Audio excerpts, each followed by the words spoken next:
જૂનાગઢ જિલ્લાના માંગરોળના શ્રી જલારામ મંદિરે આજરોજ રામનવમી નિમિત્તે મહાઆરતી તેમજ સમૂહ ફરાળ મહાપ્રસાદીનું ખૂબ જ સુંદર આયોજન કરવામાં આવ્યું હતું। માંગરોળમાં વિવિધ પ્રકારની માનવ સેવા પ્રદાન કરાતા માંગરોળના જલારામ મંદિર દ્વારા આરાધ્ય દેવ પ્રભુ શ્રી રામનો જન્મોત્સવ ભક્તિભાવપૂર્વક ધામધૂમથી ઉજવવામાં આવ્યો હતો।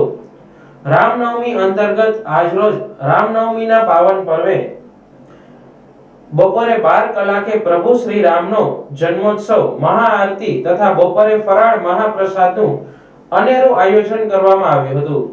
મહાઆરતી અને ફરાળ મહાપ્રસાદનો ખૂબ જ બહોળી સંખ્યામાં ભક્તોએ લાભ લીધો હતો।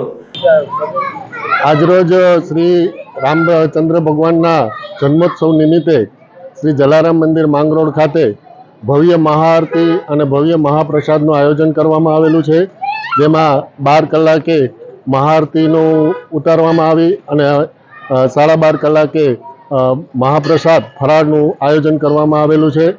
આજના આ સમગ્ર પ્રસંગના દાતા શ્રી રોનકભાઈ ભાવેશભાઈ ઇન્ડોચા આફ્રિકાવાળા તરફથી આજનું આ સંપૂર્ણ દાન મળેલું છે। જલારામ મંદિર ટ્રસ્ટ દ્વારા ખૂબ જ સુંદર મજાનું આયોજન કરવામાં આવ્યું હતું। માંગરોળના જલારામ મંદિરે દરરોજ ભૂખ્યાઓને ભોજન પણ પીરસવામાં આવે છે।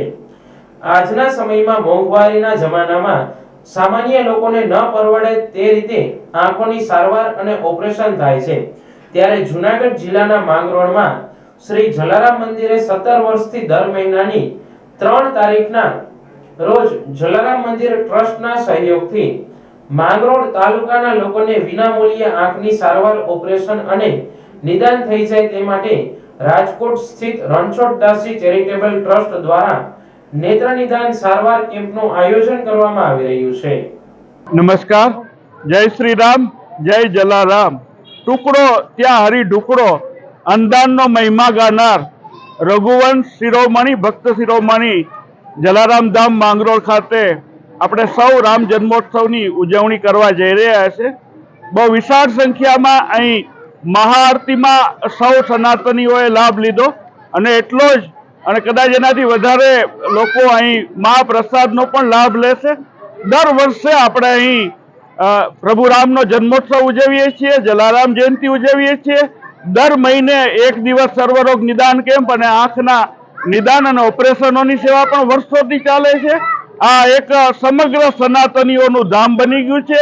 રઘુવંશીઓને અભિનંદન કે એમના પરમ આરાધ્યને એમને ભગવાનની બદલે ભક્ત શિરોમણીની ઉપમા આપી છે અને પ્રભુ રામને આગળ રાખ્યા છે। આ બધા જ આજના મુખ્ય મનોરથી દાતા ઇન્ડોચા પરિવારને પણ શુભેચ્છાઓ। મંદિર વ્યવસ્થાપનમાં માનનીય પ્રમુખશ્રી અને સૌ ટ્રસ્ટીઓને પણ હૃદયથી કહીએ જય શ્રી રામ, જય જલારામ।